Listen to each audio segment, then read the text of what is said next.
Hallelujah. So paningkamutan na nimo nga ang imong kinabuhi nay kasiguraduhan diha sa Ginoo. Amen. Hallelujah. Napa ang sa tibika. Amen. Hallelujah.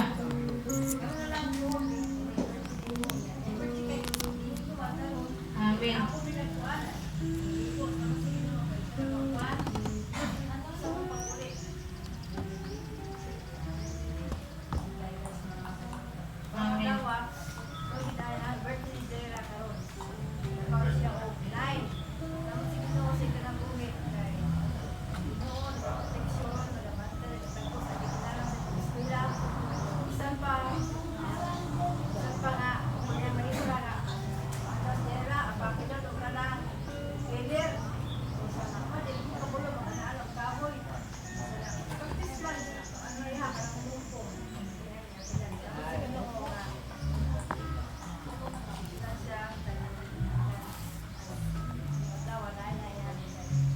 Amen. So kitang tanan mga kaigsunan ng malaugon gyud diha sa Ginoo. Hallelujah. Tong palakpakan atong Panginoon Dios. Okay, so dito ato na pud kita sa maong bahin, mao ang atong ang pagkaon sa atong kalag, mao ang pagpaminaw sa pulong sa atong pulong sa Dios, no? Kay kana siya mao kanang importante gayud, no? Kay kita gani malipay magalitag na kita ngalamig ug pagkaon. So kita pod malipay pud ta maminaw sa pulong sa Ginoo kay mao na siya kalipay sa atong espiritu atong espiritu, no? Mao na mga kaigsunan nga maminaw ta, molingkod ta og pagadanhon kini ni Pastora Grace Kitoriano.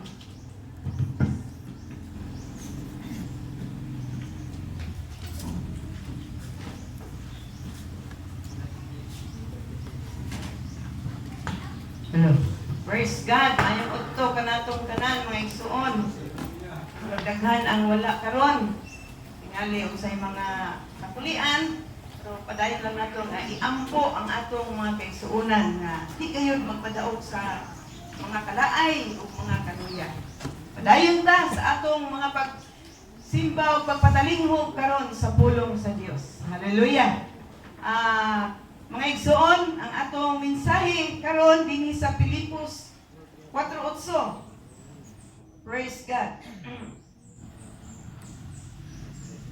Filipos 4:8. Nagaingon dire sa English. Fix your thoughts on what is true and good and right. Think about things that are pure and lovely. And dwell on the fine, good things in others. Think about all you can praise God for and be glad about. Praise God. Sa Bisaya, nag-ingon.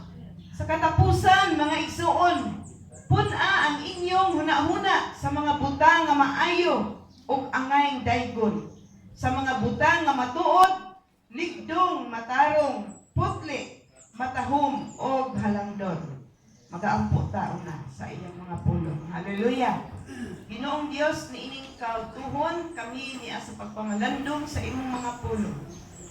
Lord, dihugi kining mga pulong nimo na among pagabaton Ginoong Dios.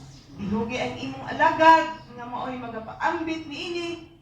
Dihugi ang tanang mga igdulungog Ginoong Dios nga makatuhop ang imong mga pulong dritso sa kasing-kasing aron kini dili mulabay nga kawang kun dili mahimo kaming tanan nga hamtong sa among pagpangalagan niya kanimo. Panalangini Lord ang among panimbahon kanimo. Panalangini kining mga mensahe gikan sa imong mga pulong. Lord, kining tanan among isalig itukyan diha kanimo lamang sa ngalan ni Jesus. Amen. Praise God. Mga igsoon, ang tema nga akong gibutang diri kining giingon, power your life with positive thinking. Kaning buot pasabot puno nato ang atong kinabuhi sa mga positibo nga panghuna-huna diha sa Ginoo. Kana bang positive kanunay ang atong panghuna-huna diha sa Ginoo. Dili pwede nga kanang negative ta kanunay. Kay ang iya sa Ginoo kinahanglan tag positive. Kining giingon, puna ang inyong huna-huna sa mga butang nga maayo ug angay daygon. butang nga matuod, lig-on, matarong, putli, matahom o halangdon. Ug atong hinumduman mga igsuon, kining pagka-negatibo dili gayud maayo. Kay nganuman, usa ka na kapaagi sa yawa nga maluya ang mga katawhan sa Ginoo. Kining negatibo una-una, no, di maayo. Kining nag-ingon ang iyang pulong, naayo na ka tungod sa imong mga labot. Pero og wa pa gani diha makit-i ang kaayuhan, may wa man. Mura magwa. Nya hantod mo kuan dayon og mga to anang mga laing tambalan kanang mga palaboy usa pa na diha. Mao nay negative. Mudong hinuon sa Bisaya. Mga igsuon, maunay negative, muhatod kanato sa pagkawala diha sa Ginoo. Mao na nga giingon ni Pablo, gitambag niya sa mga kaigsuonan niya dito sa Pilipos nga punon ang mga hunahuna sa mga butang maayo.